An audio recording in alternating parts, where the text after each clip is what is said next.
ये आप लोग लिखिए नया topic, techniques to write proof in mathematics, to write a proof in mathematics.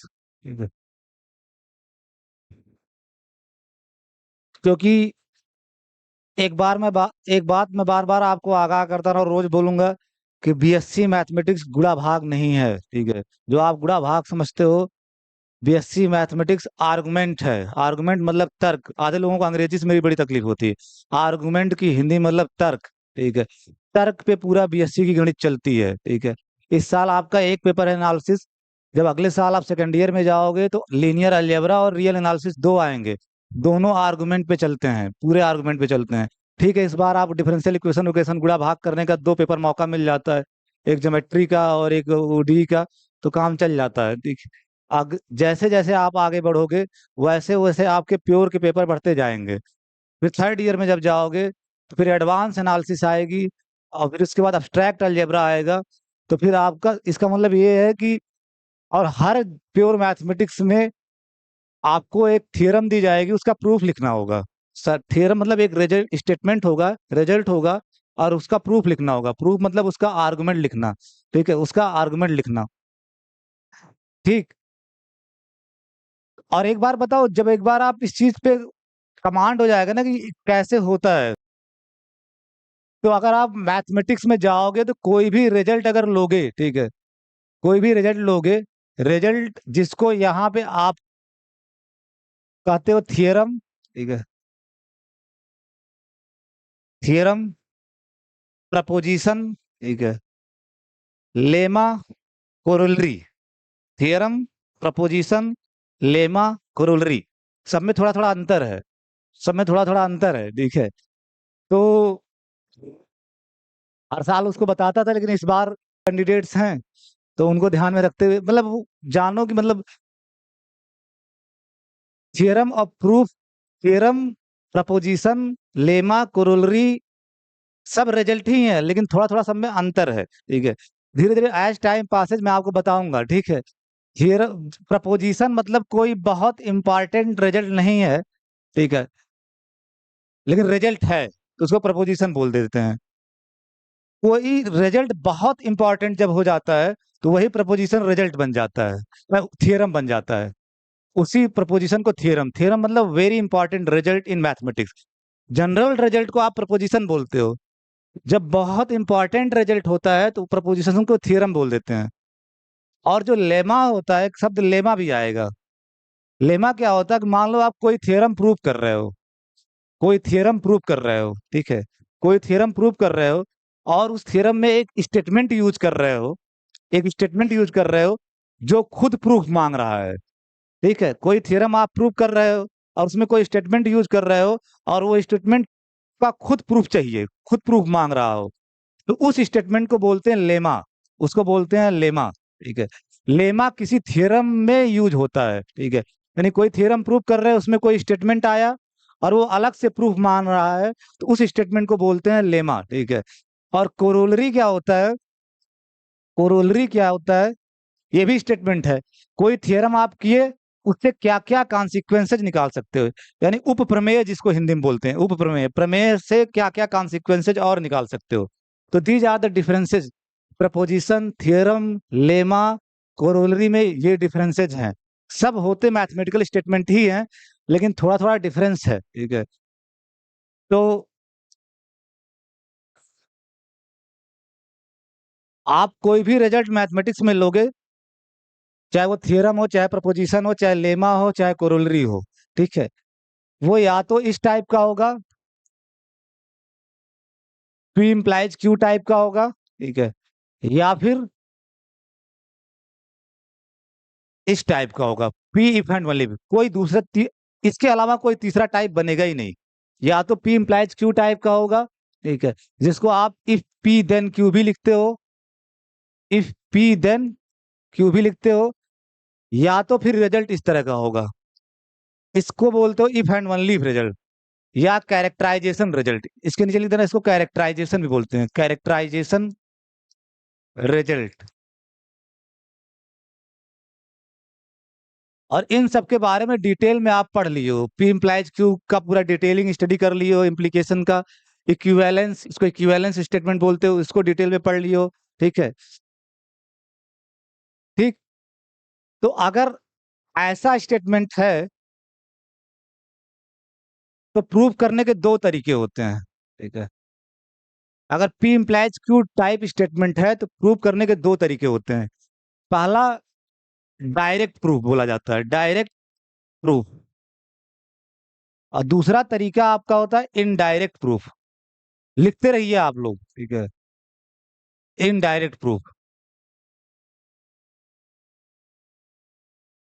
Direct proof में मैकेनिक्स क्या कहती है, डायरेक्ट प्रूफ में आप कैसे किसी चीज को प्रूव करोगे कि पी मान लोगे, पी दिया गया है और क्यू दिखाओगे। ठीक है, तो लेट पी ऐसे लिखते हो, अज्यूम कर लोगे कि पी होल्ड कर रहा है, let P holds, let P holds, P hold कर रहा है। अब आपको दिखाना रहेगा कि we have to prove Q. ठीक है, क्यू। तो तरीका क्या होता है इसमें कि जो आपके पास है, जो मान रहे हो, वो इम्प्लाई करेगा कुछ स्टेटमेंट P1, ठीक है, कुछ स्टेटमेंट P1 इम्प्लाई करेगा। वो जब करोगे तो अपने आप दिखेगा, अभी मैं जनरल थ्योरी लिखवा रहा हूँ, वो अपने आप कुछ ना कुछ P1 इम्प्लाई करेगा। P1 किसी न किसी स्टेटमेंट P2 को इम्प्लाई कर देगा, P2 किसी न किसी स्टेटमेंट P3 को इम्प्लाई कर देगा। ऐसे फाइनाइटली मेनी स्टेप के बाद nth स्टेप पे इम्प्लाई करते करते जो Pn आएगा, देखोगे एक्चुअली आपका वो क्यू है, एक्चुअली आपका वो क्यू है। तो डायरेक्ट मेथड में ये गिवन है, ये आपको दिया रहेगा, ये लेके चलोगे और यहाँ पहुंचोगे, सीधा सीधा डायरेक्ट। इनडायरेक्ट मेथड में क्या होता है, ऐसे बना लो एकदम डायग्राम, ऐसे ही बनाना है। ठीक है, क्योंकि बार बार यही थियरम प्रूफ होगा, तो एक बार मैं पहले ही सबको समझा देता हूँ, करूंगा मैं आगे क्या। ठीक है, तो जब मैं डायरेक्ट प्रूफ करूंगा तो पी मानूंगा और क्यू पे पहुंचूंगा। कैसे, पी इंप्लाई करेगा P1 को, P1 इंप्लाई करेगा P2 को, P2 इंप्लाई करेगा P3 को, ऐसे इंप्लाई होते होते Pn आपका nth टर्म, nth स्टेज पे जो स्टेटमेंट आएगा वही क्यू आ जाएगा, तो प्रूफ ओवर हो जाएगा, प्रूफ खत्म हो जाएगा। ठीक है, ठीक।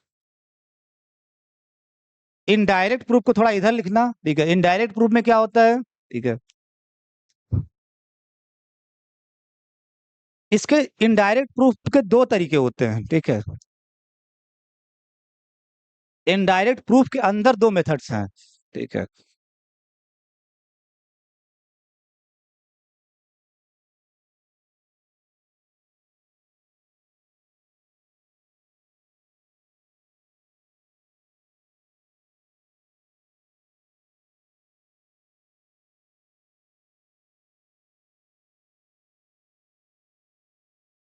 यानी पी इम्प्लाइज क्यू का इनडायरेक्ट प्रूफ जब लिखते हो तो दो तरीके हैं। एक, proof bye कंट्रा positive, proof bye कंट्रा positive,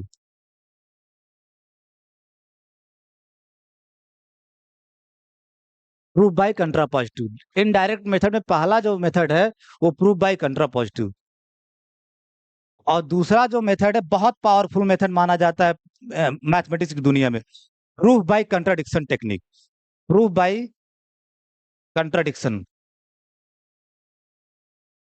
contradiction, proof by contradiction,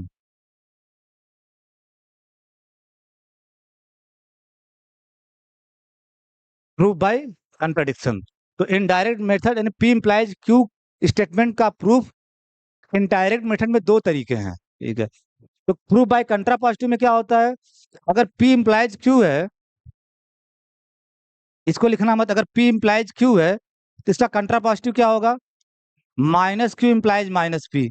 और कल ही देख लिए थे, ये दोनों सेम है मैथमेटिक्स में, कल आपके लास्ट में यही सिखाया गया था कि they are logically equivalent, they are logically equivalent मतलब they are same in mathematics, ये सेम है मैथमेटिक्स में।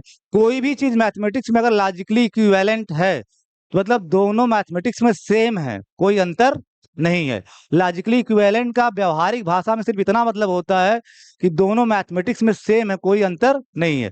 तो P इम्प्लाइज Q और minus Q implies minus P logically equivalent है, कल प्रूव कर दिया गया था। इसका मतलब दोनों मैथमेटिक्स में सेम है।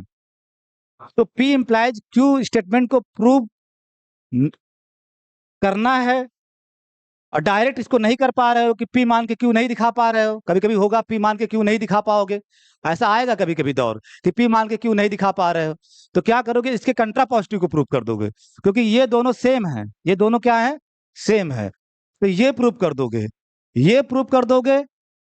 तो जब दोनों सेम है तो ये प्रूव करना मतलब ये प्रूव हो गया, बात समझो।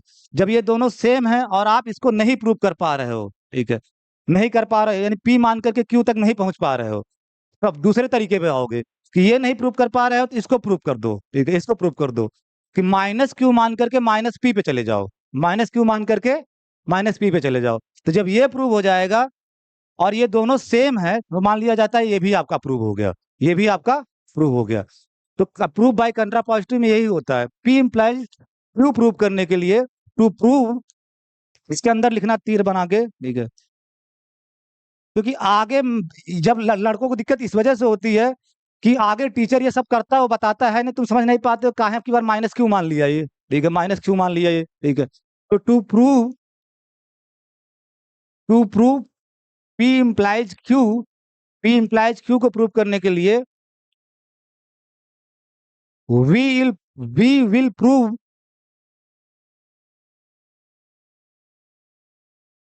Minus Q implies minus P, prove by contrapositive में लिखना, ठीक है, यानी पी इंप्लाइज क्यू प्रूव करने के लिए आप प्रूव कर दोगे minus Q implies minus P, ये प्रूव करना मतलब ये प्रूव हो गया, क्योंकि दोनों सेम होते हैं, लॉजिकली सेम होते हैं, ठीक है।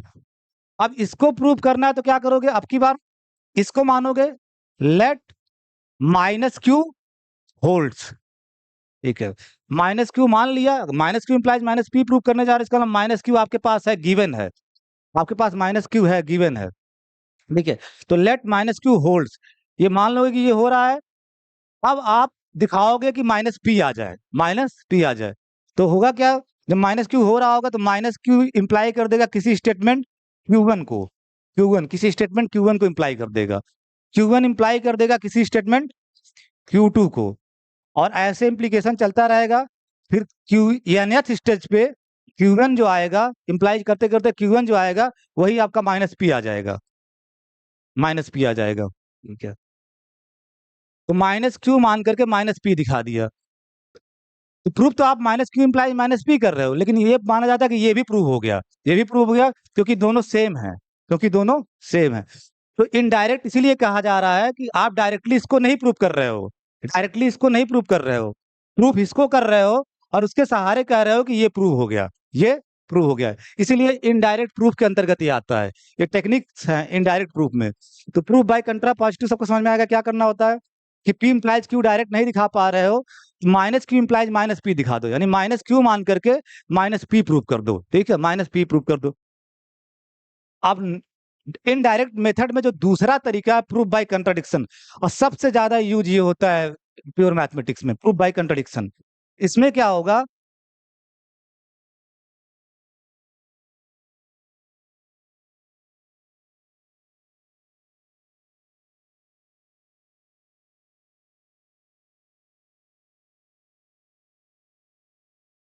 इसमें क्या होगा कि प्रूफ बाय कंट्राडिक्शन में, ठीक है, पी इंप्लाइज क्यू का ही सब प्रूफ लिख रहे हो, पी इंप्लाइज क्यू का, तो कंट्राडिक्शन टेक्निक में क्या होगा, ठीक है, आप मानोगे कि पी होल्ड कर रहा है, let P holds, let P holds, P मान लोगे कि पी होल्ड कर रहा है, लेट पी होल्ड्स, ठीक है। अब आपको प्रूव क्या करना है, क्यू, ठीक है, we have to prove Q, यानी पी मान के क्यू पे पहुंचना है, ठीक है। तो कंट्राडिक्शन टेक्निक में क्या होता है कि जिसको प्रूव करना है उसी का निगेशन मान लोगे, उसी का निगेशन लेके चलोगे। तो लेट इफ पॉसिबल, ऐसे लिखते भी, लेट इफ पॉसिबल, अगर मानो थोड़ी देर के लिए संभव है कि माइनस क्यू होल्ड्स, ध्यान सुनना, कंट्राडिक्शन टेक्निक में क्या होता है, जो प्रूव करना है, जो प्रूव करना है उसका निगेशन मान के चलोगे, थोड़ी देर के लिए माना, माना कि यदि संभव है कि माइनस क्यू हो रहा है, माइनस क्यू होल्ड्स, ठीक है, तो फिर ये इंप्लाई करेगा माइनस क्यू कुछ स्टेटमेंट P1 को, माइनस क्यू इंप्लाई करेगा कुछ स्टेटमेंट P1 को, और ऐसे इंप्लाई करते करते P1 इंप्लाई करेगा P2 को, ठीक है, P2 को, और डॉट डॉट डॉट इम्प्लीकेशन करते करते Pn आ गया कुछ nth स्टेटमेंट पे, किसी nth स्टेज पे आपका कुछ ऐसा आ गया जो संभव ही नहीं है, विच इज एब्सर्ड। Pn जो है वो एब्सर्ड है।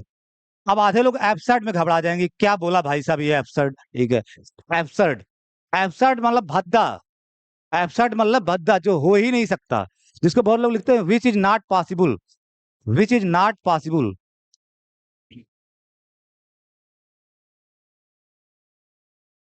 विच इज नॉट पॉसिबल, जो संभव ही नहीं है, असंभव कुछ आ जाए, जैसे आपका 1 = 2 आ गया, ये संभव है क्या? ऐसा करते ही पूरी गणित खत्म हो जाएगी। अगर 1 2 के बराबर आ गया ना तो सारे नंबर 0 हो जाएंगे। अभी मिलना बार में दिखा दूंगा, अगर 1 2 के बराबर हो गया तो कुछ कहाँ चला गया भाई साहब ये? ठीक है। तो मतलब आप माइनस क्यू मान के चले, माइनस क्यू इंप्लाई किया P1 को, P1 इंप्लाई किया P2 को, ऐसे इंप्लाई करते करते किसी स्टेज या नेथ स्टेज पे आपका कुछ ऐसा भद्दा सा रिजल्ट आ गया जो गणित में संभव ही नहीं है। जैसे फॉर एग्जाम्पल 1 = 2 आ गया, 1 = 2 आ गया, या फिर आपका x² + 1 है और वो निगेटिव आ गया, कभी निगेटिव हो ही नहीं सकता ये, क्योंकि ये स्क्वायर हमेशा पॉजिटिव होता है, >= 0, निगेटिव आ गया, कुछ ऐसा आ गया जो संभव ही नहीं मैथमेटिक्स में, ठीक है, एब्सर्ड मतलब जो पॉसिबल ही नहीं है, ठीक। तो अब सोचो ये एब्सर्डनेस किस वजह से आई, किस वजह से आई, ये पकड़ने की कोशिश करो। जो थोड़ी देर के लिए आप माइनस क्यू मान लिए हो, इसी की वजह से एब्सर्डनेस आ रहा है ना। आप माइनस क्यू माने हो तो वही इंप्लाई करते करते बकवास चीज पे आ गया, ठीक है, बकवास, जिसको मैं बकवास बोलता अपनी भाषा में, भद्दे चीज पे आ गया, ठीक है, असंभव चीज पे आ गया, ऐसा मानने से, माइनस क्यू मानने से, ठीक है। इसका मतलब जो आप माइनस क्यू माने हो उसके मानने से असंभव चीज आ रहा है, इसका मतलब माइनस क्यू हो नहीं सकता, रॉन्ग है। जो अजम्पशन थोड़ी देर के लिए माने हो वो रॉन्ग है, क्योंकि उसके मानने से असंभव चीज आ जा रहा है। इसका मतलब इसके मानने से जब असंभव चीज आ रहा है तो ये नहीं हो सकता है, ठीक है। सो हेंस, इसके बाद लिखोगे हेंस आवर अजम्पशन, जो आपका अजम्पशन माने हो थोड़ी देर के लिए, मैं कह रहा थोड़ी देर के लिए आप मान रहे हो कि माइनस क्यू होल्ड कर रहा है, तो our assumption, our assumption that minus Q holds is wrong, ये गड़बड़ होगा, ठीक है, ये गड़बड़ होगा, क्योंकि इसी के मानने से तहस नहस हो रहा है, इसी के मानने से तहस नहस हो रहा है, ठीक है। इसका मतलब ये गड़बड़ है जो थोड़ी देर के लिए मान लियो। अब बताओ अगर माइनस क्यू रॉन्ग है तो फिर सही क्या होगा? क्यों?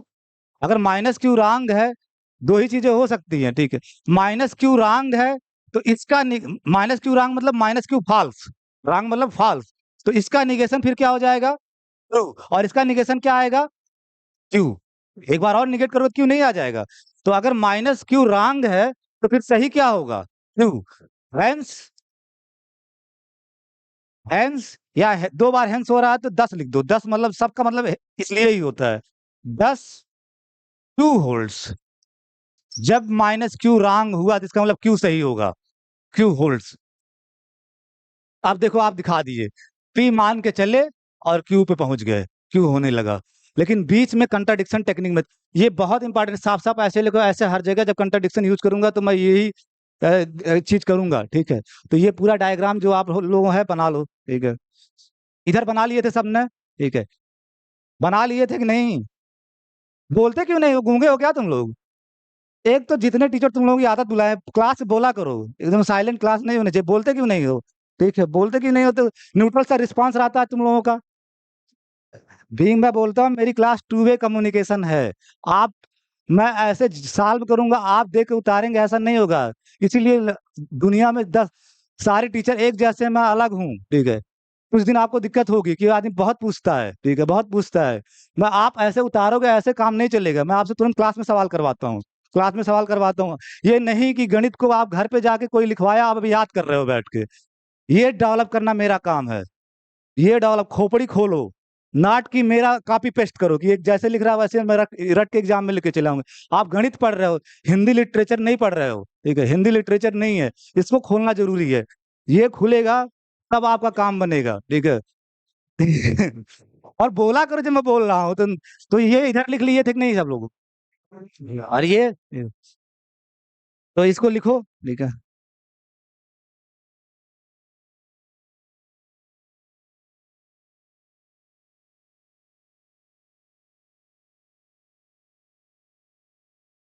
मेरी क्लास में बड़ा अटेंटिव रहो, मैं पूछता रहा, टू वे कम्युनिकेशन है मेरी क्लास में, ये जान लो, ठीक है।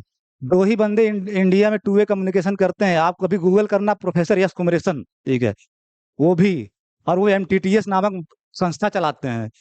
और एमटीटीएस ऐसी संस्था है जहां पे मैं काम किया तब मुझे पता चला गणित ऐसे पढ़ी जाती है। अदरवाइज सब ऐसे लिखवाते हैं, तुम लोग याद करते हो, उगल के चले आते हो एग्जाम में, वो भी सही से उगल भी नहीं पाते हो।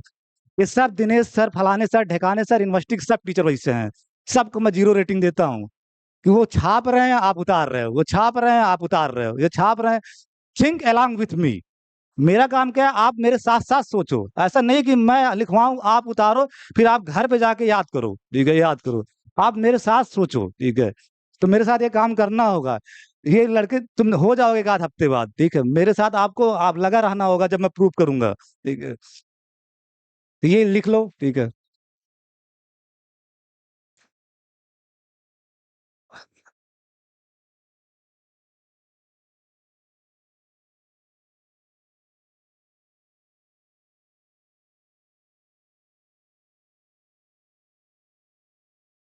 तो पी इम्प्लाइज क्यू के इतने तरीके हैं प्रूव करने के, इसके अलावा दुनिया में कोई चौथा तरीका नहीं है।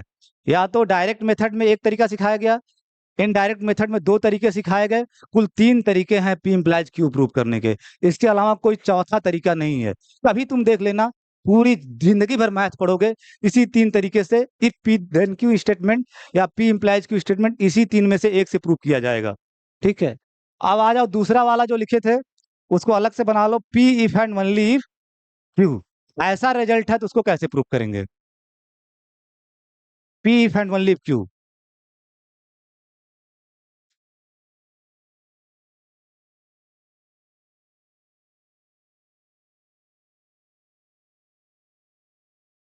P if and only if Q, ठीक है। P if and only if Q, तो P if and only if Q मतलब पी क्यू को भी इंप्लाई कर रहा है और क्यू पी को। तो इसमें क्या होगा, एक बार आप प्रूव करोगे पी इंप्लाई क्यू, यानी पी मान करके क्यू दिखाओगे, ठीक है, एक बार ये प्रूव करोगे, और एक बार प्रूव करोगे क्यू इंप्लाइज पी। दोनों प्रूव करना पड़ेगा, एक बार पी इंप्लाइज क्यू प्रूव करोगे, एक बार क्यू इंप्लाइज पी प्रूव करोगे। तब जब दोनों प्रूव कर दोगे तब ये प्रूव होगा। यानी इस प्रूफ में दो पार्ट है, एक पी इंप्लाइज क्यू, पी मान करके क्यू दिखाओगे, पी मान करके क्यू दिखाओगे, फिर उसके बाद क्यू मानोगे, क्यू मान करके पी दिखाओगे, ठीक है, क्यू मान करके पी दिखाओगे। जब ये दोनों प्रूव कर लोगे तब ये माना जाएगा आपका प्रूव हो गया, ठीक है। दूसरा तरीका इसमें होता है कि पी इंप्लाइज क्यू तो रहने दो वैसे, ठीक है, पी इंप्लाइज क्यू वैसे रहने दो, ठीक है। इसका कंट्रा पॉजिटिव क्या होगा? तो इसको लिख दो माइनस इंप्लाइज माइनस क्यू। और आपको पता है कंट्रा पॉजिटिव सेम होता है, कोई अंतर नहीं होता है। तो दूसरा तरीका क्या होता है प्रूव करने का, कि P मान करके Q दिखा दो, ठीक है, एक बार P मान करके Q दिखा दो, एक बार नॉट P मान करके नॉट Q दिखा दो। ये दूसरा तरीका, बहुत किताब पढ़ते लोगों को ये नहीं समझ में आता है। हाई वाला तो सबको समझ में आता है, कहीं कहीं जब प्रूफ पढ़ोगे किताब में लिखा रहता है, एक बार P मान लिया फिर Q दिखा दिया, एक बार नॉट P मान लिया नॉट Q दिखा दिया। अब सोचते हैं कैसे किया है, तो इसलिए किया है कि इस चीज को डायरेक्टली ना दिखा करके ये दिखा रहा है, वो इसी चीज को ऐसे प्रूव कर रहा है। यानी Q इंप्लाइज P का ही तो एक कंट्रा पॉजिटिव है। तो ये तो ठीक है, ये प्रूव किया वैसे ही P मान करके Q, लेकिन Q इंप्लाइज P की जगह उसने प्रूव कर दिया minus P implies minus Q। तो इसमें क्या होगा, एक बार P मान करके Q दिखाओगे और एक बार नॉट P मान करके नॉट Q दिखाओगे। तीसरी क्या पॉसिबिलिटी होती है, अब तो होशियार आदमी पकड़ो, तीसरी पॉसिबिलिटी क्या हो सकती है? इसको ऐसे रहने दो, ठीक है, Q इंप्लाइज P, यानी Q मान के P दिखाए, ठीक है, इसको वैसे रहने दिया। दूसरे वाले में इसका कंट्रा पॉजिटिव दिखाए थे। तीसरे वाले में क्या होगा, इसको वैसे Q मान करके P दिखा दो, ठीक है, और इसका कंट्रा पॉजिटिव दिखा दो, ठीक है, और इसका कंट्रा पॉजिटिव क्या होगा, नॉट क्यू मान करके नॉट पी दिखा दो। तीन तरीके होते हैं आपके इफ एंड ओनली प्रूव करने के, ठीक है। पहला तरीका पी मान के क्यू दिखाओ और क्यू मान के पी दिखाओ। दूसरा तरीका आपका पी मान के क्यू दिखाओ, माइनस पी मान के माइनस क्यू दिखाओ, नॉट पी मान के नॉट क्यू दिखाओ। तीसरा तरीका क्यू मान के पी दिखाओ या नॉट क्यू मान के नॉट पी दिखाओ। क्योंकि आ सब इसी से रहे हैं, आ सब इसी से रहे हैं। इसमें क्या है, दूसरे वाले में कुछ है नहीं, दूसरे वाले में पहला वाला वैसे ही कर रहे हो, दूसरे वाले का कंट्रा पॉजिटिव प्रूव कर रहे हो, ठीक है। तीसरे में क्या हो रहा है, दूसरा वाला एज इट इज रख रहे हो, ठीक है, पहले वाले का कंट्रा पॉजिटिव प्रूव कर रहे हो। तो ये लिख लो, तीन तरीके होते हैं इफ एंड वन लीव का प्रूव करने का, ठीक है। इसको भी जल्दी से अच्छा बना लियो, ठीक है।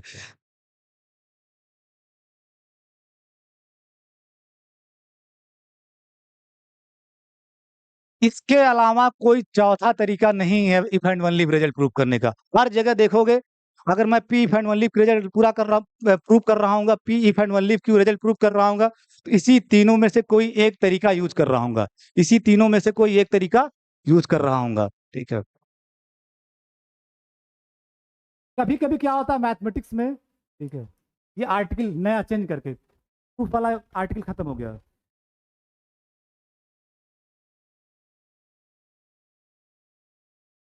ये भी प्योर मैथमेटिक्स में बहुत यूज होता है, counter example, counter example technique, ठीक है, काउंटर एग्जाम्पल टेक्निक।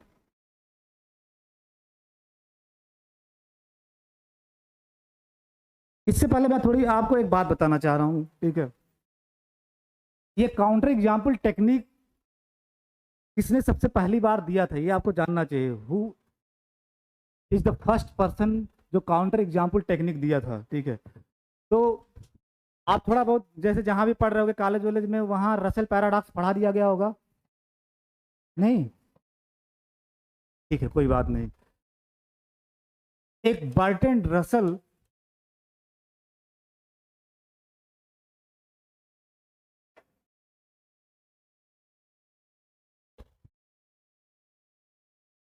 जिन्होंने पैराडॉक्स दिया है, मैं बताऊंगा अपने क्लास में, ठीक है, रसेल्स पैराडॉक्स। पैराडॉक्स क्या होता है समझोगे, ठीक है, थोड़ी देर बाद आप समझोगे, ठीक है, सबका अपना टाइम आएगा, ठीक है। ये एक ब्रिटिश मैथमेटिशियन, इंग्लैंड के थे, ब्रिटिश मैथमेटिशियन।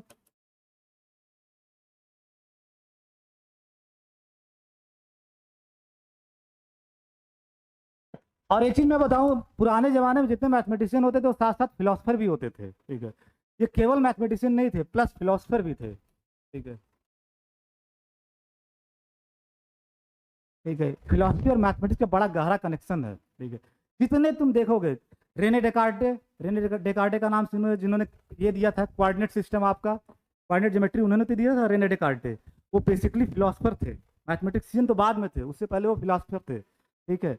उसके बाद लेबनीज का नाम सुने हो, लेबनीज, न्यूटन लेबनीज फार्मूला नहीं पढ़ाया जाता इंटर में, लेबनीज वो भी फिलोसफर था, उसके बाद मैथमेटिशियन था।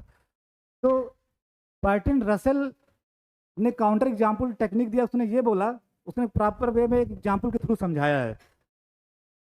जैसे क्रो, आप एक स्टेटमेंट है क्रो इज ब्लैक, क्रो मतलब समझते हो ना,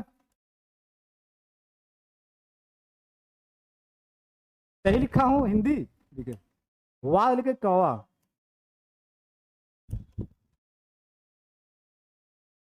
ठीक है, कौवा काला होता है, ठीक है। इस बात को सही सिद्ध करना है तो आप कैसे सही सिद्ध करोगे? हुँ?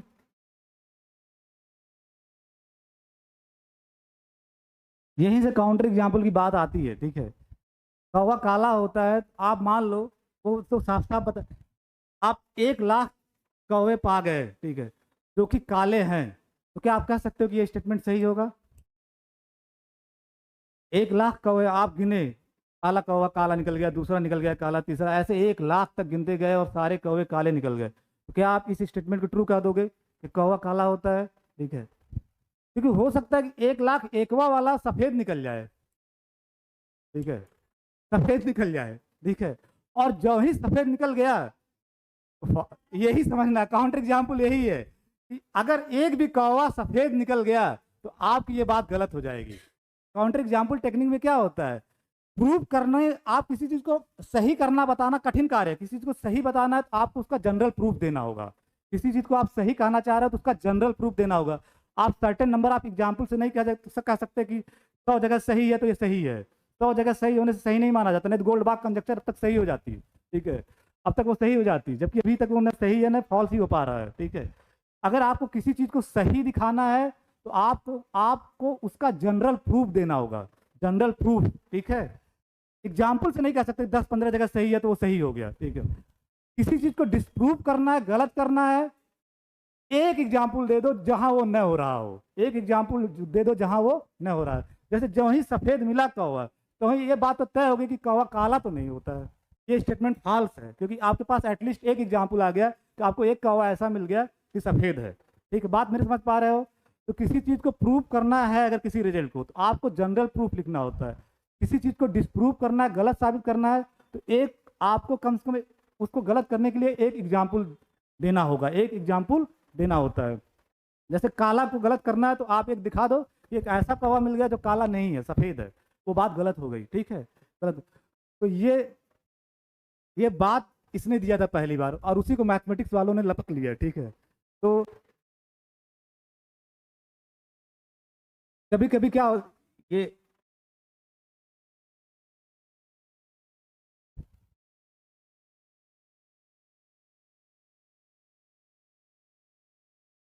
इसमें लिखो on many occasions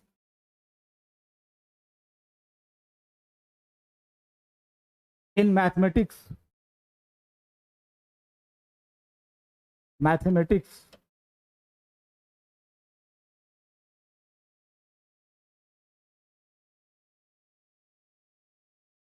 we would like to disprove, ठीक है। कभी कभी क्या होगा, आपको कोई स्टेटमेंट है उसको डिस्प्रूव करना होगा। On many occasions in mathematics we would like to disprove a statement, disprove मतलब गलत करना होगा, ठीक है, disprove a statement, a statement of the form for every x in x has property P. इस तरह के स्टेटमेंट आएंगे और उसको आपको डिस्प्रूव करना होगा, नहीं फॉल्स दिखाना होगा, ये सही नहीं है, ठीक है, डिस्प्रूव करना होगा, ठीक है। तो नोट दैट, खूब सिखाया था, आज ये 9वां लेक्चर है मेरा लॉजिक पे, आपको खूब सिखाया था इसका निगेशन क्या होता है, आज भी शुरुआत भी यहीं से किया था, ठीक है। तो नोट दैट, इसका note that the negation of this statement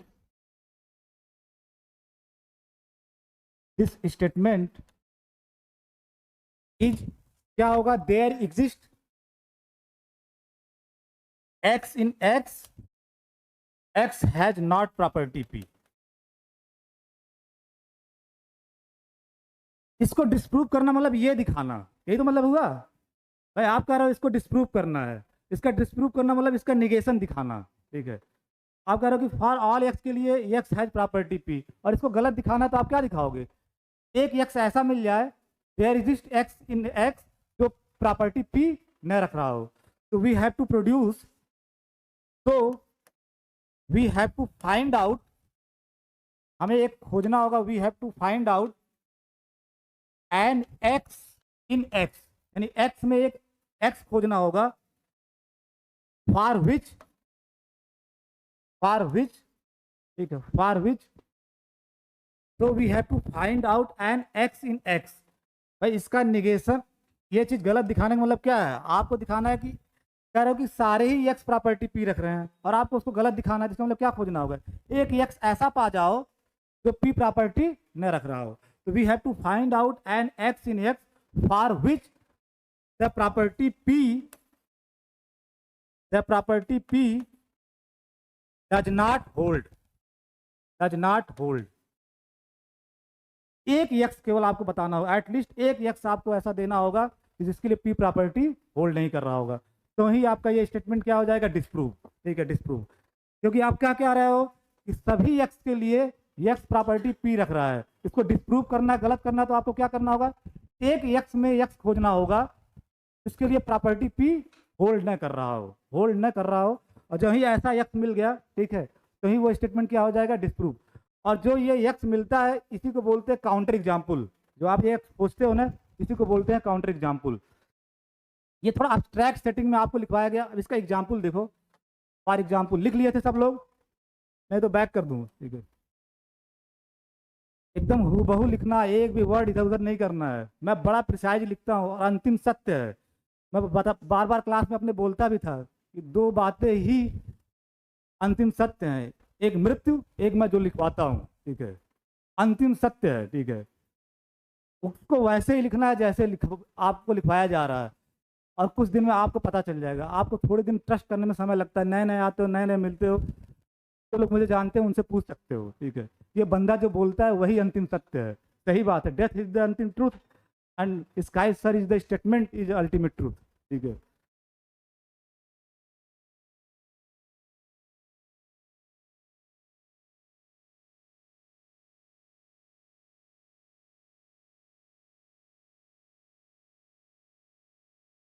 ये अब सारे सिंबल आप समझ रहे हो आप।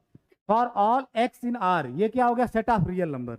इसका मतलब each x in R, in bracket क्या है, x square is greater or equal to x. अब दो बातें हैं, या तो आप इसको प्रूव कर दो कि सारे रियल नंबर के लिए, यही तो बात कर रहा है कि for each x in R X square हमेशा greater or equal to X होगा, या तो आप इसको प्रूव कर दो कि फॉर ऑल एक्स, कोई भी एक्स लो तो उसके लिए, कोई भी रियल नंबर लो इसके लिए ये बात ट्रू हो रही हो, तब तो प्रूव हो जाएगा, प्रूव कर दो। नहीं तो आप इसको डिस्प्रूव कर दो। डिस्प्रूव करने के लिए क्या होगा, एक रियल नंबर खोजो, कम से कम एक रियल नंबर खोजो there exist x in R जो ये न होल्ड कर रहा हो। पहली बात तो बताओ, ये क्या सही प्रूव किया जा सकता है, ये रिजल्ट सही है? अगर सही है तो पूरा आपको प्रूव करना होगा। सही है? कितने लोग बता रहे हो कि ये सही है, ये जो स्टेटमेंट लिखा गया है सही है? कितने लोग कर रहे हो? यहां ध्यान दो, ये सारे रियल नंबर के लिए बात किया जा रहा है। ओहो, रूट के माइनस कर दोगे तो वो तो सी में पहुंच जाओगे, सी में पहुंच जाओगे, ठीक है। अच्छा, ये तो मुझे लगा ये छोटी सी, तो इंटरमीडिएट में भी बताया जाता है आजकल। बताओ, हाँ। और अगर आप कह रहे हो कि ये गलत है, इसका मतलब आपको डिस्प्रूव करना है, तो आपको कम से कम एक रियल नंबर खोजना होगा जिसके लिए ये बात न हो रही हो, ठीक है। Give me that real number. हाँ, कोई एक से छोटा नंबर ले लो, एक से छोटा नंबर ले लो, तो टेक जो भी आपका मन करे, वन से छोटा, जैसे मैंने हाफ ले लिया, x equal to half, real number तो ये है ना, तो एक ही एक्स खोजना है। We have to find out an x in x, ठीक है। We have to find out an x in R, वो 1/2 हो गया। टेक x/2 जो कि एक रियल नंबर है, उसके लिए ये न हो रहा हो, उसके लिए ये न हो रहा, तो आप देख सकते हो नहीं हो रहा है, क्योंकि एक्स स्क्वायर क्या होगा, एंड अगर आप एक्स इक्वल टू हाफ ले रहे हो तो एक्स स्क्वायर इक्वल टू क्या होगा, 1/4, ठीक है। और एक्स आपका क्या है, 1/2। क्या 1/4 1/2 से ग्रेटर आर इक्वल है? नहीं। इसका मतलब जो कि क्या है, x square is not greater or equal to 1/2, that is x, ठीक है। Is not greater or equal to 1/2। आपको पता है कि 1/4 तो 1/2 से छोटा होता है, तो कहाँ ग्रेटर आर इक्वल टू हो जाएगा? तो आप समझो, बहुत मजा आता है मैथमेटिक्स में। अगर काउंटर एग्जाम्पल खोजना, मैं बार बार बोलता हूँ ना, मैथमेटिशियन के दोनों हाथ में लड्डू होता है। प्रूव हो गया तो बहुत अच्छी बात, तो तुम्हारा तो समझ लो रसमलाई मिल गया। नहीं प्रूव हो पा रहा तो डिस्प्रूव कर दो, तब भी आपका एक रिजल्ट बन गया, तो आपके दूसरी जेब में लड्डू है, ठीक है। तो आप जैसे इसको प्रूव नहीं कर पा रहे हो तो डिस्प्रूव कर दिया, डिस्प्रूव कर दिया। इसका मतलब एक एक्स आपको ऐसा खोजना था जिसके लिए ये न हो रहा हो, तो एक्स इक्वल टू आप हाफ ले लिए, जिसके लिए x square not greater or equal to x हो रहा है, not greater or equal to x, क्योंकि एक्स स्क्वायर आपका क्या आ रहा है, 1/4, और एक्स क्या है आपका 1/2, और आपको पहले के नॉलेज से पता है कि 1/4 1/2 से छोटा होता है, कभी ग्रेटर आर इक्वल नहीं होगा, तो not greater or equal to. तो एक x मिल गया r में जिसके लिए ये चीज होल्ड नहीं कर रही है, यही क्या कहलाएगा, काउंटर एग्जाम्पल। क्या एक ही x ऐसा मिलेगा, बहुत सारे मिलेंगे, लेकिन हमेशा ध्यान देना, मेरी बात पे इस पर प्रिसाइजली ध्यान देना। बहुत लोग बेस्ट ही काउंटर एग्जाम्पल देने लगते हैं, एक ही से काम गलत दिखाने के लिए एक ही काफी है, एक ही कौआ सफेद दिखा दिए, बात गलत ही, कौआ काला नहीं होता। बहुत लोग क्या कहते हैं, एग्जाम में जाते 10 काउंटर एग्जाम्पल लिख के चले, x = 1/4 के लिए भी होगा, x = 1/10 के लिए। अरे बेवकूफ़ी मत करो गधे कहीं, की बात खत्म, यही हो गया, ठीक है। यही जो ही एक दिखाए वो कहानी खत्म, वो फॉल्स है, ठीक है, फॉल्स है। आप एक एग्जाम्पल तू करना घर पे अपने मन से करना, for all x y in r, अपने ट्राई करना दूसरा, ठीक है। In bracket for all x y in r का मतलब x y real number, x y in real number, x square equal to y square, x square equal to y square, ध्यान से करना है, ठीक है। जब कल बताना इम्प्लाइज दैट x = y, या तो इसको प्रूव कर देना या तो डिस्प्रूव करना। और मैं बता रहा हूँ ये सत्य नहीं है, ये गड़बड़ है, आपको डिस्प्रूव करना है। तो क्या तरीका अपनाओगे, आप कह रहे हो कि हर x y के लिए ऐसा हो रहा है, तो आपको क्या खोजना होगा डिस्प्रूव करने के लिए, एक x y खोजना होगा, कम से कम एक x y ऐसा खोजना होगा जिसके लिए ये न हो रहा हो। और ये न होने का मतलब क्या है कि ये तो हो रहा हो लेकिन ये न हो रहा हो। P एंड Q का, P इम्प्लाइज Q का निगेशन क्या होता है, P and minus Q, P and minus Q। अगर कर पा रहे हो तो कर लेना, नहीं तो मैं कल बताऊंगा, ठीक है, मैं कल बताऊंगा, इसको अभी लिख लो, ठीक है। दूसरा वाला एग्जाम्पल, कल आप पेपर 3 लेके आएगा डिफरेंशियल इक्वेशन, कल से आपका डिफरेंशियल इक्वेशन भी चालू होगा, ठीक है। ओडी एनालिसिस का यूनिट 1 का 3 सेक्शन था। आप अगर पहला लेक्चर जो लोग क्लास में किए यूट्यूब पे जाके देखे, उसमें पढ़ा हुआ है। यूनिट 1 में 3 पार्ट थे, 3 सेक्शन थे, लॉजिक, सेट रिलेशन फंक्शन और real number system and it's property. एक पार्ट आपका खत्म, लॉजिक इज ओवर। अब अगला टॉपिक क्या होगा, सेट रिलेशन फंक्शन। कल मैं आपको पेपर 3 पढ़ाऊंगा, ऑर्डिनरी डिफरेंशियल इक्वेशन। तो अगर कॉपी नहीं लानी होगी तो लेके आइएगा, ठीक है, मैं ही पढ़ाऊंगा। I am the teacher of ordinary differential equation.